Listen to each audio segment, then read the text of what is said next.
আসসালামু আলাইকুম everyone, welcome back to my channel. আজকে তৈরি করে দেখাবো মুচমুচে পাকোড়া। আজকের এই পাকোড়াটা তৈরি করেছি মসুর ডাল আর পালং শাক দিয়ে। আশা করি আজকের রেসিপি আপনাদের ভালো লাগবে। মুচমুচে এই পাকোড়াটা তৈরি করার জন্য আমি এখানে নিয়েছি 1 কাপ মসুর ডাল। আমি এরকমভাবে পেস্ট করে নিয়েছি। সাথে দিয়ে দিলাম 1 কাপ পেঁয়াজ কুচি, 2 টেবিল চামচ কাঁচামরিচ কুচি, 1 চা চামচ আদা রসুন বাটা আর স্বাদমতো লবণ, আর একটু ফ্লেভারের জন্য সামান্য একটু জিরা। এখন দিয়ে দিলাম পালং শাক। আমি এখানে প্রায় 1 কাপ মতো পালং শাক নিয়েছি। এখন সব কিছু খুব ভালো করে এভাবে হাতের সাহায্যে ভালো করে চেপে চেপে মাখিয়ে নিতে হবে।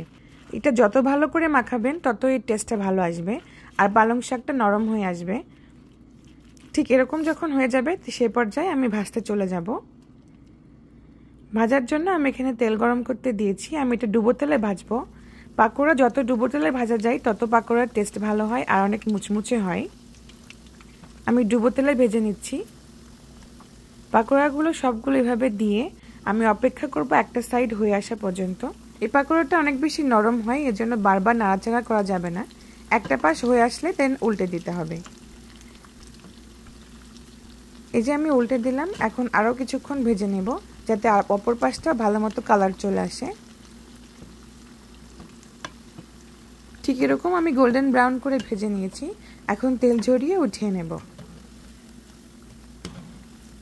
আমি এখানে পালং শাক ব্যবহার করেছি, আপনারা চাইলে যে কোনো শাক ব্যবহার করতে পারেন। খুবই মুচমুচে হয় এই পাকোড়াটা। অবশ্যই বাসায় ট্রাই করবেন আর আমাকে জানাবেন কেমন হয়েছে। দেখা হবে নেক্সট ভিডিওতে। সে পর্যন্ত সবাই ভালো থাকবেন। আল্লাহ হাফেজ।